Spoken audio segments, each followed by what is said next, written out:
For today's video di ay magbuhat day ko og puto cheese kay dugay-dugay naman gid ni siya sa ako ang pantry unya wa man jud ko ka lugar og buhat ani. So karon naa man jud ko'y time aw ako na gid siyang buhaton. Ang akong gipili kay instant na day ni siya ready mix. So ang sulod sa usa ka box kay duha pud ka pack. Kada pack kay mag-add ka og 1 cup of water og 5 tablespoon of cooking oil. Kay duha man ni ka pack aw 2 cups of water og 10 tablespoon of cooking oil. Og 1/2 cup of white sugar unya duha man ni ka pack 1 cup of white sugar na ni ang ibutang. So gisagol na nimo tanan mga ingredients unya dayon imo ra gid na siyang sigig ukay para mapino ang iyahang mixture. Mao ra gid na ang imuhang buhaton sigig ukay. Ready mix ang ako ang gigamit para wala nay hassle nga mag-mix-mix og mga ingredients magsukod-sukod. May ni kay tulo ra ka ingredients ang imuhang ibutang: water ra, white sugar ug cooking oil. Mao ni trabaho sa mga tapulan. Ready mix na lang ang paliton para wala nay hasol-hasol magsukod-sukod o magbutang-butang og mga ingredients.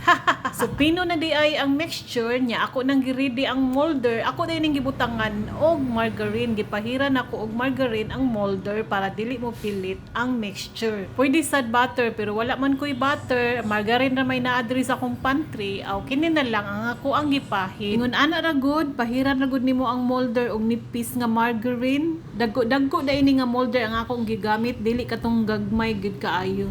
So pagkahuman ako og pahid, aw ako na dayon gibutangan og mixture ang molder. Tanggurha ka kutsara ang ako ang gibutang. Unya gi-ready na pud nako ang cheese para ibutang sa tumoy, i-topping. So nahurot na ko una og butang ang molder, murag 25 pieces gid ni siya nga ako ang nahimo karon. Ako nang gi-ready ang ako ang steamer na dayon, ako na dayong gi-arrange ang ako ang mga mixture. Duha dayon ni ka layer ang ako ang steamer. After 20 minutes, ako na dayong giablihan. Tsadan! Nindot na kay siya. O tanawa, dali na kaayo paghimo og puto cheese. Labi na gyud og ready mix. Dayon, ako dayon siyang gitistingan og toothpick. Akong gituslog sa toothpick o wala na'y mamilit, aw pwede na siya haunon. Dali ra gid kay pagbuhat og puto cheese. Unya ang second layer, ang first layer, nindot sad kaayo gyud. Ang ngayon nakaayo siya. Ako na siyang gihaon, gipapugnaw kadiyo, taod-taod gamay, ako na siyang gipangtangtang sa molder, akong gibutang sa plato. 25 kabuok ang ako ang nabuhat ani sa usa ka box. O diba na anak kay pang snacks. Dali ra sad kaayo himuon. Pwede sad nimo ibaligya. Og hapit na pud ang Pasko, pwede pud ka magbuhat ani ipanghanda sa imuhang Noche Buena. O diba tipid ra unya dali ra buhaton. Dugay-dugay naman sa day ko last nga nagbuhat ani.